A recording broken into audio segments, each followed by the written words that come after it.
Ce n'est pas la réalité qui compte dans un film, mais c'est ce que l'imagination peut en faire. La discrimination et la haine nous entraînent toujours dans le mal. La force d'amour, c'est d'aimer. Aimer une personne avec handicap n'est ni un péché, ni un meurtre, et encore moins un scandale. Par contre, c'est le vrai sens du mot amour. L'amour n'est pas conditionnel, car ces derniers supportent et adhèrent tout.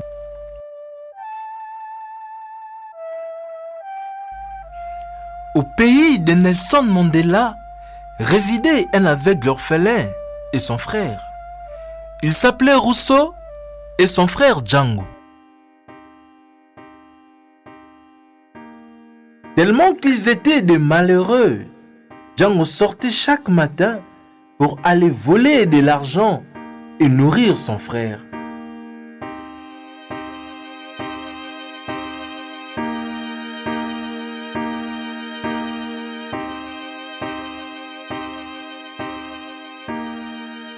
Alors, un jour, on l'avait attrapé en train de voler une vieille dame et on l'avait tabassé.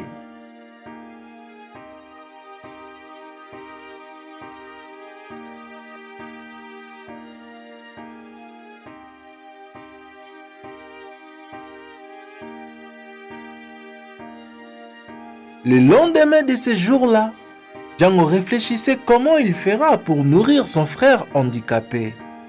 Alors, il tint ce langage à Rousseau en disant « Mon frère, j'ai une idée. » Rousseau lui demanda laquelle. Django lui rétorqua « Mon frère, on peut aller quémander de l'argent sur la rue. Les gens auront pitié de toi comme tu es aveugle. » Et Rousseau lui répondit « C'est une bonne idée, on débute quand ?» Répondit Django « De demain. »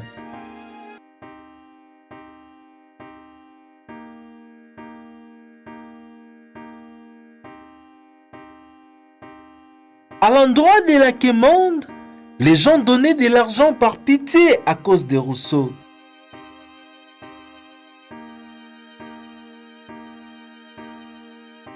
Mais quand ceux-ci donnaient, Django volait cet argent pour aller boire de l'alcool.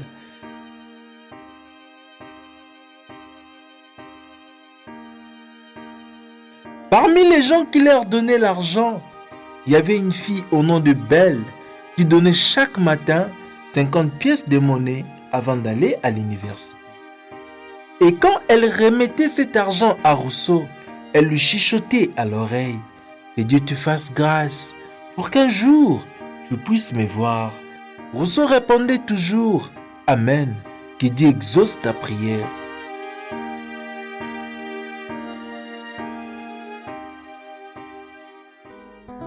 Vive l'été! Vive l'été! Vive l'été! Vive l'été! Vive l'été! Vive l'été! Plus tard, c'était le premier jour de l'été.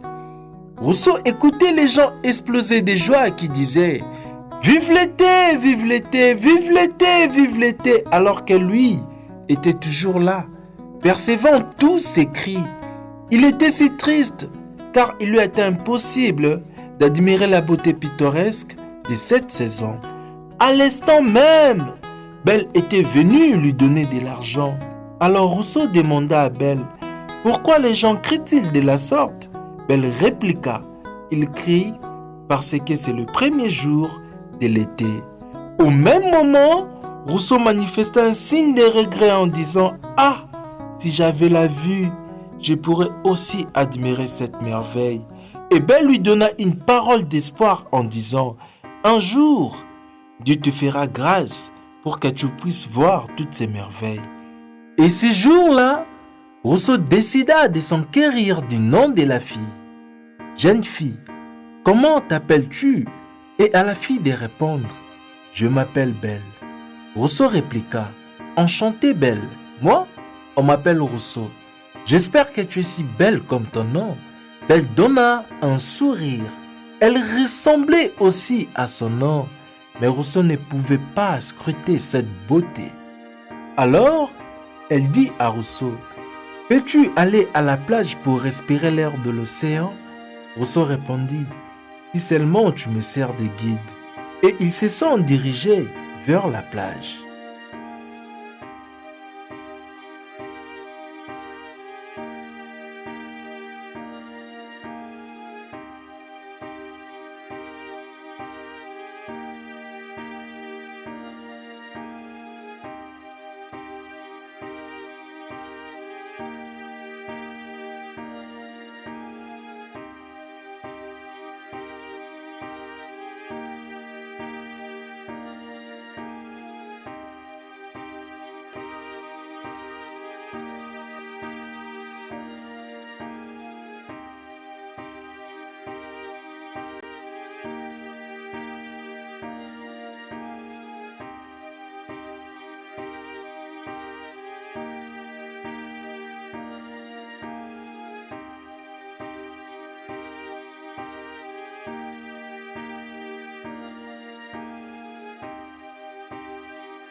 Tout près de l'océan, Rousseau dit à Belle, « L'heure est si bon, merci beaucoup Belle. » Belle répondit, « Je t'en prie Rousseau. » Or, elle ne savait pas que Rousseau dessinait les gens sans les avoir vus, mais en leur touchant simplement la figure. Quelques minutes après, il demanda un stylo et un papier à Belle pour un travail de décoration en lui disant, « Veux-tu que je te dessine ?» Sourire jaune aux lèvres de Belle et répondit, « Excuse-moi de te dire ça. Toi, tu es aveugle. Que feras-tu pour esquisser mon portrait ?» Rousseau lui dit, « Si seulement je te touche à la figure, je te dessinerai. S'il te plaît, apporte-moi un papier et un stylo et tu verras que je le paie bien. » Belle ne croyait pas encore à son talent, mais malgré lui, elle lui apporta au moins un papier et un stylo. Et Rousseau commença à dessiner. Et quand il dessinait, il était obligé de toucher la figure de Belle pour bien apprécier les rondelles de son visage et les colorier. Quelques minutes après, il remit à Belle son portrait. Au vu de ce portrait, elle cria en disant « Je n'y crois pas !» Le portrait était si fantastique que c'est lui de Picasso. Belle dit à Rousseau, « Merci beaucoup Rousseau, c'est vraiment un portrait magnifique, je n'opinais même pas. » Rousseau répondit, « De rien Belle, regarde-moi, je n'ai rien à t'offrir. Le seul bijou qui sera sur tes yeux, c'est ce portrait. Malheureux et aveugle que je suis, l'homme qui n'a pas de moyens pour sa propre tombe, celui qui n'a ni forme, ni visage comme la mort, s'appelle Rousseau. Quel est le chemin à prendre pour ne pas aller loin de toi, Belle? Le mystère et l'ignorance se ressemblent. Ils nous prennent sans que l'on ne s'y attende. Ils nous traînent vers un chemin inconnu et nous restons toujours impuissants et soumis. Belle, je suis amoureux de toi. » Quand Rousseau parlait ainsi, Belle avait de larmes aux yeux. Après une mûre réflexion, elle rétorqua, « Moi aussi je suis amoureuse de toi. » Et c'était la genèse de leur aventure.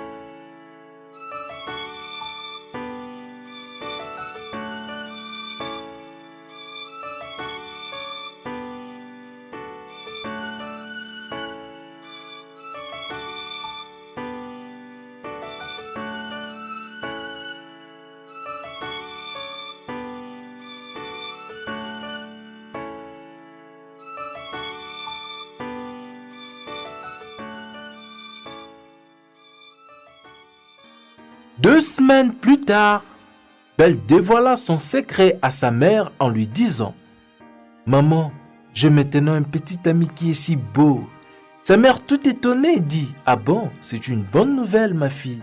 Et comment s'appelle-t-il » Belle répondit « Il s'appelle Rousseau. » Sa mère lui pose cette question. « Ne peux-tu pas l'inviter au dîner de ce samedi ?» Belle répondit « Rien ne peut me l'empêcher, maman. » Le lendemain de ce jour-là, Django dit à Rousseau « Mon frère, tu as gagné un jackpot. Le père de cette fille a beaucoup d'argent. » Rousseau lui dit « Ne dis pas ça. L'amour est inconditionnel. Nous deux, nous savourons déjà les désirs aveuglement. » Au cours de cette conversation, Belle apparut et leur dit bonjour. Rousseau et Django répondirent bonjour. Alors Django s'éclipsa. Belle tint à Rousseau ses langages. Mon amour, maman t'invite à venir dîner avec nous ce samedi. Rousseau répondit à Belle. Ah bon, c'est une bonne chose. Mais est-ce que tes parents vont m'accueillir favorablement? Belle répondit, s'il te plaît, ne dis pas ça, parce que c'est moi qui t'aime et non eux. Et puis, dans la vie, il faut toujours affronter certaines choses.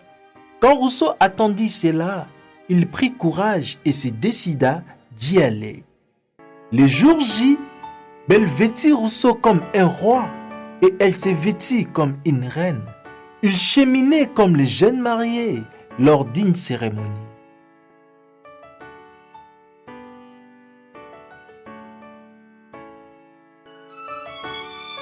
En arrivant, Belle présente Rousseau à ses parents en disant « Papa et maman, je vous présente Rousseau. » La mère de Belle répondit « Enchanté Rousseau, sois le bienvenu dans notre demeure. » Et Rousseau répondit à son tour « Tout le plaisir est pour moi et je suis très ravi de faire votre connaissance. » La maman accorda une place à Rousseau, mais le papa donna un avis contraire. Alors il appela sa fille et lui dit « Ma fille, tu me déshonores. Comment oses-tu sortir avec un aveugle? N'as-tu pas trouvé mieux que lui ?» Belle répondit simplement à son père, « Papa, je l'aime. C'est lui que j'aime et personne d'autre. » Le papa dit, « Attends qu'un ton père. Si tu n'écoutes pas ma voix, tu ne seras plus ma fille et je te déshériterai. » Le papa revint à la table et dit à Rousseau, « Monsieur l'aveugle, ne suis plus jamais ma fille, car je constate que tu as un sens à moi qui est la vue, et je ne peux tolérer que ma fille passe le reste de ses jours sur terre avec une personne qui constituera une charge pour elle. Ok ?» Répondit Rousseau, « Merci messieurs, et surtout d'avoir été sincère avec moi. Au fait, je savais également que mon état serait difficilement accepté par d'autres personnes, mais une fois de plus, je vous remercie pour votre sincérité à mon endroit. »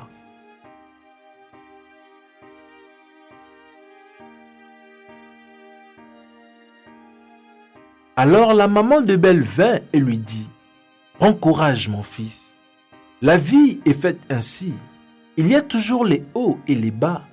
Mais moi, je te soutiens en tout et pour tout, car je pense que ce qui est important pour ma fille, c'est qu'elle vive heureuse. » Rousseau répondit à la maman de Belle ainsi, « Que ferai-je lorsque son absence se manifestera? Car je suis en train de croire et de m'apercevoir que c'est mon dernier jour de voir ma Belle. Que deviendra ma vie sans elle? Que sera mon lendemain et les jours futurs sans ma Belle? Et cela me fait peur et me fait rêver en même temps. » Quand il avait fini de parler, le papa s'est mis debout et parti. Mais la maman n'avait pas eu cette prouesse. Elle avait vraiment mal au cœur et dit à Rousseau, « Mon fils, ne plante pas l'arbre de la tristesse dans ton cœur. Sois fort et patient. Ça ira quand le temps fera son chemin. » Le lendemain de ce jour-là, Belle ne sortait plus de sa chambre. Elle était devenue si triste. Son père ayant constaté cela, entra un jour dans sa chambre et lui dit, « Ma fille, je veux juste ton bonheur. Cet aveugle va te rendre la tâche difficile. Il ne voit pas. Il a la peine de travailler. Il sera une charge pour toi. Le papa passa l'œil vers le lit de sa fille à côté de la petite tablette de chambre et vit les portraits. Il demanda à sa fille, qui est l'auteur de ces portraits? Et Belle répondit, c'est Rousseau. Le papa, étonné, il demanda à Belle, comment le fait-il, lui qui est aveugle? Belle répondit, si seulement il te touche à la figure, il est capable de dessiner parfaitement, papa. Le papa dit à sa fille, va chercher Rousseau. S'il parvient à bien faire l'exposition de mon portrait, je deviens ipso facto son manager. Et en ce moment, je pourrais concéder à votre relation pour que tu sois heureuse. Belle était allée à la recherche de Rousseau. En arrivant chez lui, il n'y avait personne. Elle était si angoissée qu'elle rentrait si triste. En cours de route, elle croisa Django et lui demanda « Tu n'as pas vu Rousseau ?» Django répondit « Non, depuis le samedi, il n'est pas encore revenu. N'était-il pas chez toi ?» Belle répondit « Non, mais c'est une longue histoire. » Belle et Django étaient allés à la recherche de Rousseau. Ils avaient parcouru de longs chemins à pied, mais Rousseau était toujours invisible à leurs yeux. Belle rentra à la maison avec une douleur acerbe dans l'âme. Elle était en colère contre son père. En arrivant chez eux, elle dit à son père, « Papa, Rousseau a disparu dans la nature. Maintenant vous êtes satisfait. Si je ne retrouve pas mon Rousseau, je vous demanderai d'oublier que vous avez une fille au nom de Belle. » Et le papa avait eu beaucoup de regrets, car il voyait la santé de sa fille se dégrader rapidement à cause des remords. Et il était devenu à son tour anxieux. La nuit de ce jour-là, Belle était sur son balcon en train de chanter une chanson triste dont le refrain était «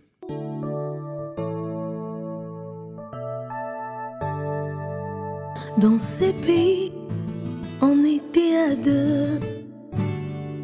On jouait toujours, tous les deux. Tu me dessinais sans me voir.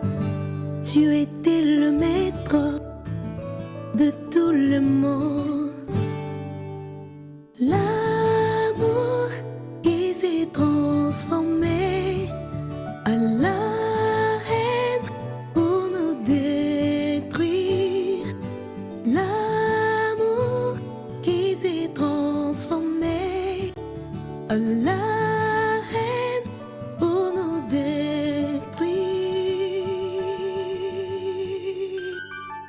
Au moment où Belle chantait, elle pensait au meilleur moment qu'elle avait vécu avec Rousseau. Oh, sans qu'elle le sache, sa mère avait caché Rousseau dans un appartement de sa villa. Quand Belle chantait, Rousseau et la mère de Belle l'écoutaient aussi avec plein d'émotion et de bonheur dans leur cœur. Et la maman avait créé un événement romantique en faisant sortir Rousseau à l'heure du temps. Quand Belle avait vu Rousseau, elle cria si fort comme Hakim à la poursuite de Lisa McDowell. « Mon Rousseau, j'ai cru t'avoir perdu !» Belle était si heureuse de retrouver son amour. Devant cette situation, le papa de Belle dit ainsi: « D'abord, je vous prie de m'excuser pour tout ce qui s'est passé. Mais apprends-moi à reconnaître les décorateurs qui exécutaient le portrait de ma fille. » Sourire aux lèvres, et Rousseau répondit: « Heureux sois-tu, papa, c'est la personne qui est devant toi. »« Peux-tu aussi m'aimer comme ma fille ?» dit le papa de Belle. « Assurément, papa, » dit Rousseau. Et le travail fut fait avec une adresse incroyable, au point où le papa, en regardant sa posture, tomba en émoi.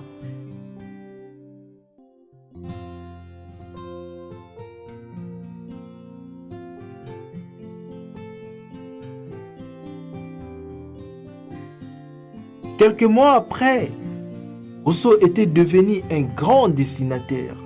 Il dessinait seulement des hommes influents et accumula beaucoup d'argent.